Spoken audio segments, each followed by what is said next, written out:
La stratégie de Denji avec le Chainsaw Man noir imbattable, inarrêtable, ça marche extrêmement bien. Mesdames et messieurs, ici Chad sur la chaîne secondaire Serial Chad, le Phoenix pour les reviews de manga. Et donc on se retrouve pour la review du chapitre 186 de Chainsaw Man qui concerne cette partie secondaire, donc sur Asa Mitaka. Mais là, en ce moment, on est sur le gros combat de Denji qui nous rappellera bien sûr la partie 1 où il a lancé son cœur, puisque lors de ce chapitre, on va bien sûr avoir ça et qui aura pour titre Whoop Whoosh Boom. Encore une fois, avec Tatsuki Fujimoto, on a des titres de malade mental et bien sûr, tout ce chapitre, c'est une fuite en avant où surtout, il faut tenter d'arrêter le Chainsaw Man. C'est le concept de ce chapitre, juste de la pure action, avec quand même de la mise en scène, bien sûr, le démon vieillesse, la sécurité publique qui essaye de l'arrêter, et ça marche extrêmement bien. Ça fait que la menace est palpable dès le début du chapitre. Juste la première page, je la trouve excellente, parce qu'encore une fois, on retrouve la mise en scène de Tatsuki Fujimoto, qui fait que même au travers de la manière dont il dessine son action, dont il l'organise dans ses cases, ça marche extrêmement bien. Tu vois le Chainsaw Man, puis il disparaît. Ok, ça c'est classique. Mais même la troisième case, elle te montre juste rien du tout en fait. Une mini traînée, mais comme si la case, vu qu'elle est ouverte sur le côté gauche, donc elle n'arrivait même pas à suivre le Chainsaw Man, que l'action elle se passe déjà sur la case suivante. C'est ça la force de Tatsuki Fujimoto, c'est de toujours travailler la mise en scène, l'organisation de ces pages, pas juste découper l'action de manière dynamique ou je sais pas quoi, non, ça va plus loin que ça, c'est pour ça que c'est un expert en BD. Enfin bref, donc tout le chapitre c'est ça, le Chainsaw Man qui va se déplacer, le Chainsaw Man noir bien évidemment, étant donné que tout ça c'est dû au plan de Denji, qui dans la dimension du démon vieillesse, étant donné que leur estomac est connecté, lui, il va bouffer des humains et c'est fait salement. Je trouve que lorsqu'on a des pages de parallèle lors de ce chapitre entre le Denji qui bouffe des viscères pour nourrir Pochita de l'autre côté et qu'il se régénère, bah ça marche extrêmement bien. C'est le côté gore dégueulasse de Chainsaw Man qu'on retrouve lors de ce chapitre. Et bien sûr, donc alors qu'il fonce vers le démon vieillesse pour l'arrêter, il va y avoir un pacte entre le démon vieillesse et la sécurité publique. Parce qu'on pouvait se dire, ok, voilà, on avait vu les dirigeants du Japon, entre guillemets, qui veulent se sacrifier pour que le démon vieillesse supprime la vieillesse en étant mangé par le Chainsaw Man noir. Bah c'est compréhensible parce que ce sont des vieux pervers et compagnie qui ne veulent pas mourir. Mais pourquoi la sécurité publique voulait travailler avec le démon vieillesse? Et c'est là où c'est intéressant parce qu'on a la réponse lors de ce chapitre. C'est juste que, bien sûr, là, le Chainsaw Man arrive dans une dizaine de secondes, ils doivent tous trouver un moyen de l'arrêter et c'est à travers le personnage de Fumiko qu'on aura l'explication.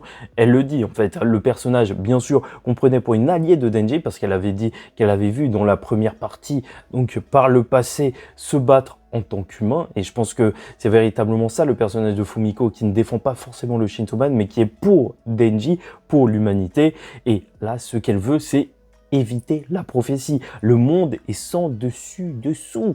Je vous rappelle qu'il y a les faux Chainsaw Man à cause du démon de feu et compagnie. Et donc tout le monde a peur des démons. C'est limite déjà le début de l'apocalypse dans le monde normal, entre guillemets. Et c'est pour ça qu'ils ne veulent pas arriver à la prophétie avec l'arrivée du démon mort et compagnie. Ils essayent d'empêcher l'ère des démons. Et cela en faisant peut-être évoluer l'humanité dans un certain sens. Et c'est là où je trouve que le chapitre il devient véritablement intéressant. Parce que, bien sûr, le démon vieillesse avait dit que lui, son but c'était d'être mangé par le Chainsaw Man noir pour disparaître et juste que l'humanité évolue parce que ça l'intéresse. Et en même temps, est-ce que c'est pas symbolique aussi de la vieillesse de vouloir voir les choses évoluer, de voir un changement au bout d'un moment quand on est ultra vieux?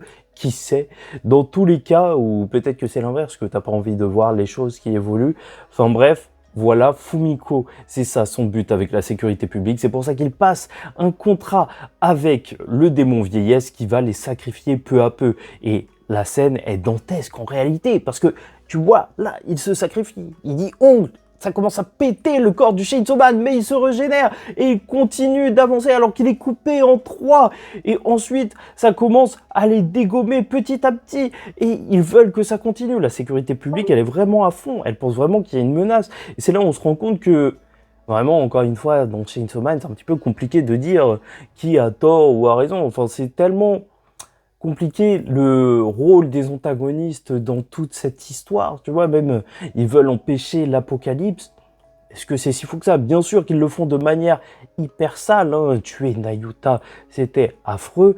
Mais là, carrément, c'est compliqué. C'est compliqué. Ils veulent juste que l'humanité s'en sorte en évoluant, entre guillemets. Et bon, bref, voilà, tu vas voir le sacrifice du foie de Fumiko. Normalement, vivre sans un foie, c'est un petit peu compliqué. Mais voilà, elle crache juste du sang. Tu vas voir même un mec qui va perdre ses yeux en mode Gear 5 avec les yeux qui sortent. Enfin bref, et malgré tout, malgré que le fait que le Chainsaw Man noir va se faire dégommer dans tous les sens, sa tête arrachée et compagnie, il survit et à la fin du chapitre, on se retrouve donc avec un Chainsaw Man qui lance son cœur comme il l'avait fait lors de la première partie face à Makima alors qu'il se trouvait dans l'espace. Enfin bref. Voilà tout pour ce chapitre de Chainsaw Man, un chapitre plein d'action, mais qui fait qu'au final, on a peu de choses dont on a peu parlé peut-être. Là, je trouve ça véritablement intéressant, c'est que, je sais pas pour vous, mais moi, je suis bloqué sur cette idée depuis plusieurs chapitres, et là, encore plus, quand il parle de faire évoluer l'humanité pour survivre et compagnie, avec le lien avec le manga Fire Punch de Tatsuki Fujimoto, qui se déroule dans un univers post-apocalyptique où les gens ont des pouvoirs. Donc est-ce que c'est ça l'évolution de l'humanité? Est-ce qu'ils vont réussir à faire évoluer l'humanité et que ce sera l'ère des démons? Enfin, les humains deviendront des sortes de démons avec des pouvoirs. Et donc on en arrive au pitch de Fire Punch. Je ne sais pas, mais je sens que Tatsuki Fujimoto essaye de nous mettre un lien. Je suis obsédé par cette idée. Vraiment les gars, je suis sûr qu'il se passe un truc. Bon bref, n'hésitez pas à me dire ce que vous en pensez en commentaire.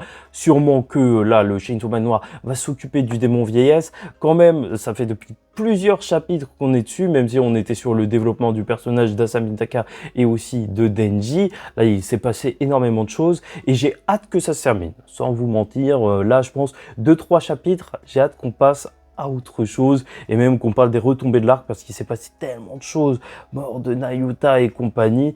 Hâte de voir justement comment la nouvelle philosophie de Denji qui se dit bon, c'est pas grave si je perds une famille, j'en aurai une autre, bah elle va s'agrémenter avec la vie réelle parce que par contre ça risque d'être assez particulier.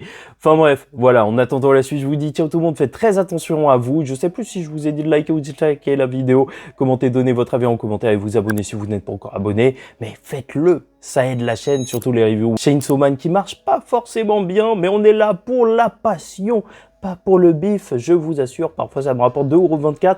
Je l'ai en tête parce que c'est ça que la dernière review, c'est ce que ça m'a rapporté. Enfin bref, en attendant la suite, je vous dis ciao tout le monde, faites très attention à vous et surtout, paix sur vous.